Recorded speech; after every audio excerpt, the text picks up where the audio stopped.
আসলে এরকম একজন সাহেবকে আমাদের অনুষ্ঠানে পেয়ে আমরা খুবই গর্বিত।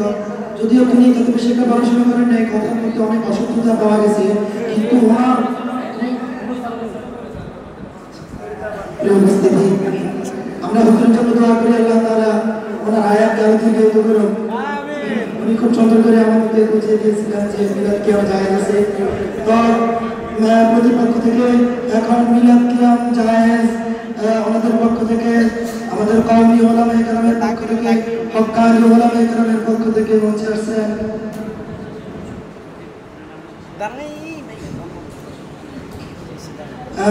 আহলে হক ভাইদের পক্ষ থেকে এখন মঞ্চে আসবেন হযরতুল আল্লাহ হযরত মাওলানা আব্দুল কাদের নশনপুরি দামাত বারাকাতুহু। হযরত মাওলানা আব্দুল কাদের নশনপুরি দামাত বারাকাতুহু হযরতকে মঞ্চে উপস্থিত হওয়ার জন্য সবিনয় অনুরোধ করছি।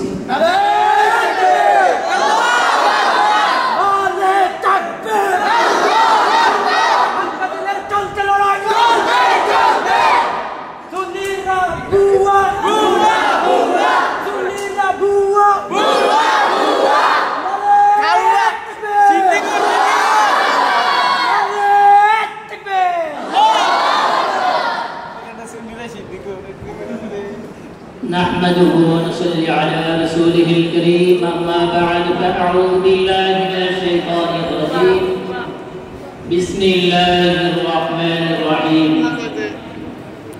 يا أيها الذين آمنوا لا تقدموا بين يدي الله ورسوله واتقوا الله إن الله سميع عليم.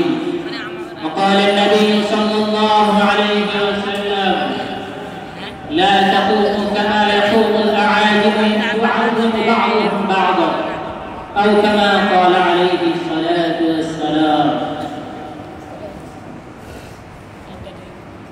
আজকে জামিয়া আরাবিয়া গণিপুর মাদ্রাসার পক্ষ থেকে হক বাতিল শিরোনামে একটি বিতর্ক অনুষ্ঠানের আয়োজন করা হয়েছে। এজন্য আমি কর্তৃপক্ষকে মোবারকবাদ জানাই, শুকরিয়া জ্ঞাপন করি তাদের যারা অক্লান্ত পরিশ্রম করে আমাদেরকে সুযোগ দিয়েছেন হককে প্রতিষ্ঠিত করার জন্য, বাতিলকে কবরস্থ করার জন্য। এই হক বাতিলের দ্বন্দ্ব এটা চিরস্থায়ী, এটা কোনো নতুন বিষয় নয়।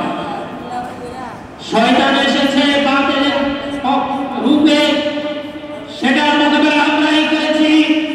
ফিরআউন এসেছে বাতিলের রূপে, সেটার মোকাবেলা আমরাই করেছি। বাতিলের রূপে নমরুদ এসেছে, সেটার মোকাবেলা আমরাই করেছি। বাতিল এসেছে ইংরেজের রূপে, আমরা সেটার মোকাবেলা করেছি। বাতিল এসেছে আহলে হাদিসের রূপ ধারণ করে, আমরা সেটার মোকাবেলা করেছি। হক বাতিল এসেছিল সুন্নি নামের বেদাতীদের রূপে, সেটার মোকাবেলা আমরাই করতেছি। ঠিক কিনা বলেন? যদি হক প্রতিষ্ঠা করার জন্য, বেদাতকে কবরস্থ করার জন্য জীবনের এই দেহের পরিপূর্ণ রক্ত মাটির সাথে মিশিয়ে দিতে হয়, তাও আমরা দিতে প্রস্তুত আছি। ঠিক কিনা বলেন? আমি শান্ত ভাষায় বলতে চাই, আমার প্রতিপক্ষ বন্ধু ভাইয়েরা অনেক কষ্ট করে বিভিন্ন আনাজ কানাজ থেকে, ডাস্টবিনের কাছাকাছি কোনো স্থান থেকে এমন কিছু কথা তুলে এনেছেন। কোরআন হাদিসকে আমি মাথার উপর রাখি, তারপরে যেগুলো বলেছেন, যেগুলোর কোনো সনদ নাই, বাপ মায়ের যে কথাগুলো বাবা মা নাই, অর্থাৎ সনদ ছাড়া, এগুলো বিভিন্ন স্থান থেকে টুকাইয়া নিয়ে আসা হয়েছে। তারপরেও যেহেতু কষ্ট করে এনেছে, তাদেরকে আমি বলি মাশাআল্লাহ, সুন্দর কাজ করেছেন। আমার প্রতিপক্ষ বন্ধুগণ তাদের কণ্ঠস্বরে কিছু কথা বলে গিয়েছেন, সেটা খণ্ডন করার জন্য আমি চেষ্টা করব ইনশাআল্লাহ তাআলা। এক নম্বর বলছিলেন মিলাদ, মিলাদ প্রসঙ্গে তারা দলিল দিতে চেয়েছিল। এক নাম্বার দলিল এটা হচ্ছে আবু লাহাবের আমল। ঠিক কিনা বলেন? আবু আবু লাহাব সম্পর্কে কোরআনে কারিমে সূরা লাহাব নাযিল হয়েছে কিনা বলেন? তাকাত ইয়াদা আবি লাহাবিন ওয়া তাব। আল্লাহ তাআলা নিজেই বদদুয়া শিখাই দিতেছেন আবু লাহাব ধ্বংস হোক, ঠিক কিনা বলেন? যারা আবু লাহাবের অনুসরণ করে, আবু লাহাব জাহান্নামে গেলে অনুসারীরা কি জান্নাতে যাবে না জাহান্নামের দিকে যাবে?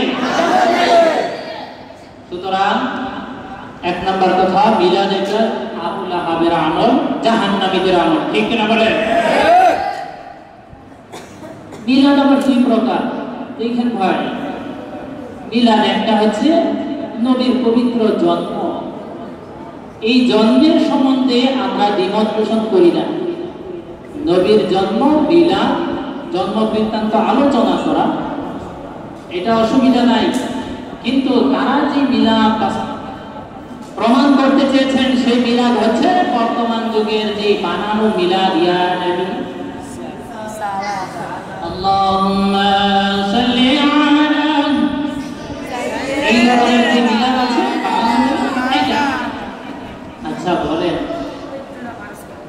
কোরআনে কারীমের একটা আয়াত দিয়ে তারা মিলাদ সাব্যস্ত করতে চেয়েছিল, কুল বিফাদলিল্লাহি ওয়া বিযালিকা ফালিয়াফরাহু। এই বিষয়ে একটা কোরআনের এমন কিছু আয়াত তারা বলেছিলেন, যদিও এটা মুফাসসিরিনগণ ব্যাখ্যা করেছেন বিভিন্ন কোরআন ফাদলুন, যারা উদ্দেশ্য কোরআন। এখন তারা যদি এটার দ্বারা সাব্যস্ত করতেও চায় যে মিলাদ, আমরা তো মিলাদের বিপক্ষে না, যে মিলাদ রাসূলের যুগে যেটা রাসূলের জন্ম এবং জন্ম বৃত্তান্ত, এটা কোনো অস্বীকার করার বিষয় না। ওনারা দলিল দিয়েছেন হাজী ইমদাদুল্লাহ মুহাজিরে মক্কি, ওনারা ওনার কিতাবের কথা বলেছেন মাসালে আফতে মাসালে।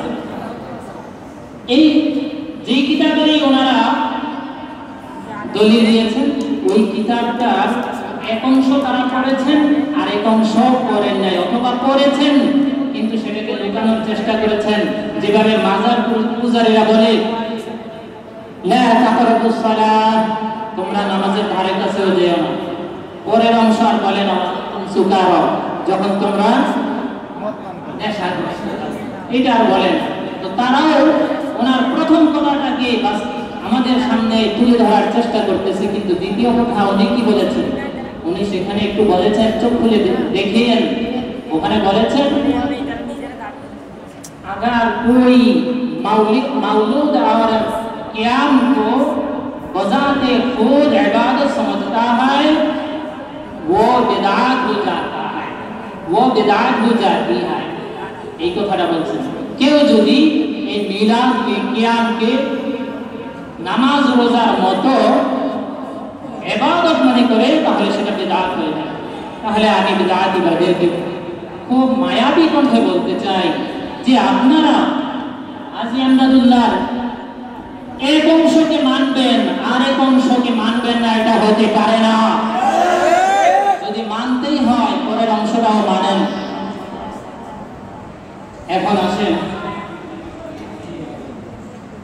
হাজী ইমদাদুল্লাহ মুহাজিরে মক্কি দাঁড়িয়েছেন, ওনার কিতাবে উনি লিখেছেন, কি লিখেছেন? লিখছেন যে मैं क़याम करके लज्जत पाता हूँ और मीलाद करके मीलाद में शरीक होने को बरकत समझता हूँ। এই কথাটা বলেছেন, কিন্তু এখানে বলেন না এটা জায়েজ, এটা বলেন না এটা মুস্তাহাব, এটা ফরজ, কিছুই বলেন না। আচ্ছা চলেন, যদি কোনো আল্লাহর ওলির কথার দ্বারা সাধারণ একজন মানুষের দ্বারা ফরজ সাবিত হইতে পারে, মুস্তাহাব সাবিত হইতে পারে, তাহলে মনসুর হাল্লাজ রাহমাতুল্লাহি আলাইহি অনেক বড় আল্লাহর ওলি ছিলেন, উনিও তো বলেছিলেন আনাল হক। ওনাকে জবাই করার পরেও, ওনাকে টুকরা করার পরেও, নদীতে ফেলে দেওয়ার পরেও, তুলে ফেলার পরেও সবগুলো অংশ আনাল হক বলেছিল। আচ্ছা তাহলে কি আমাদেরও আনাল হক বলাটা ওয়াজিব হয়ে গেছে, ফরজ হয়ে গেছে? তাহলে এই ধরনের ভ্রান্ত দলিল দিয়ে সাব্যস্ত করা যাবে না মিলাদ ফরজ। ওনারা আরেকটা কথা বলেছেন, শাইখুল হাদিস আজিজুল হক রাহমাতুল্লাহি আলাইহি, আপনি বুখারী শরীফের সরা লিখতে যাইয়া ইয়ানা সাল্লাল্লাহু আলাইহি ওয়া সাল্লাম এই ধরনের কিছু শব্দ বলেছেন, লিখেছেন। ওনাদের আগে পিছে একটু দেখার দরকার, মানে কি উনি এটাকে সুন্নত বলেছেন না বিদআত বলে এটাকে বলেছেন যে এই কথাগুলো বলা বিদআত হবে না জায়েজ হবে, এটা কোন ক্ষেত্রে বলেছেন একটু দেখা দরকার। ওনারা বলেছেন রাসূল নাকি ওনাদের জ্ঞানের সময় আসে। এখন রাসূল যদি ওই মিলাদের কিয়ামের মজলিসে চলে আসে তাহলে অবশ্যই আপনি রাসূলকে দেখেছেন, তাহলে আপনি সাহাবা। আর যদি রাসূল আপনি রাসূলকে না দেখে রাসূল আপনাকে দেখে তাও আপনি সাহাবা হয়ে যাবেন। যেমন আব্দুল্লাহ ইবনে উম্মে মাকতুম সাহাবা ছিলেন, উনি অন্ধ সাহাবা, রাসূলকে দেখেন নাই, রাসূল তাকে দেখেছেন। তাহলে আপনার দাবিতে আপনি সাহাবা হয়ে গেছেন, আর আপনাকে দেখে আমরা তাবেঈ হয়ে গেছি। বলেন ঠিক না? আপনারা সাহাবী দাবি করেন, যদি বলেন আপনারা সাহাবী দাবি করেন তাহলে আপনাদের জন্য নিশ্চিত জান্নাত ওয়াজিব হয়ে গেছে।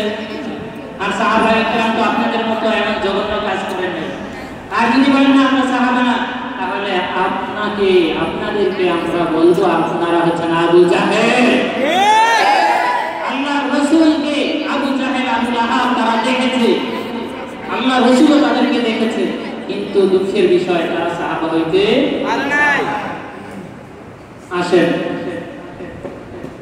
ওনাদের বিদআতীদের কিতাব মাজমাউল ফাতাওয়ার মধ্যে লেখা হয়েছে যে हर मिलाद महफिल में रसूल सल्लल्लाहु अलैहि वसल्लम तशरीफ लाते हैं और उसमें क़याम करना फर्ज है और क़याम न करने वाला काफिर है।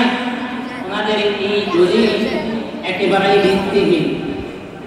যদি এমনটাই হয় তাহলে আমি বলবো আপনাদের আম্মাজান যারা আছেন তারা তো জ্ঞান করেন না, আপনাদের যারা মুরব্বী মহিলা আছেন তারা তো জ্ঞান করেন না, পুরুষরা টুকটাক করেন। তাহলে যদি মহিলারা জ্ঞান না করেন তাহলে কাফের হয়ে গেছে।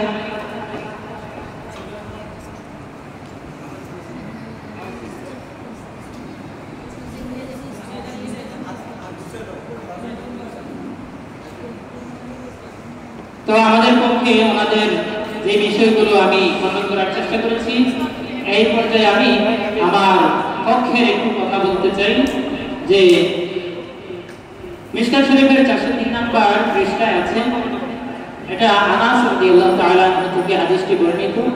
লাম ইয়াকুন শাখসুন আহাব্বা ইলাইহি মিন রাসূলিল্লাহি সাল্লাল্লাহু আলাইহি ওয়াসাল্লাম ওয়া কানু ইযা রাআউহু লাম ইয়াসুমু লিমা ইয়ালামুনা মিন কারাহিয়াতিহি। যে আল্লাহর রাসূলের কাছে সবচেয়ে প্রিয় ছিল, সাহাবায়ে কেরামের কাছে আল্লাহর রাসূল সবচেয়ে প্রিয় ছিল, এরপরেও রাসূলকে দেখে তারা দাঁড়াইতেন না, তারা জানতেন। মাশাআল্লাহ।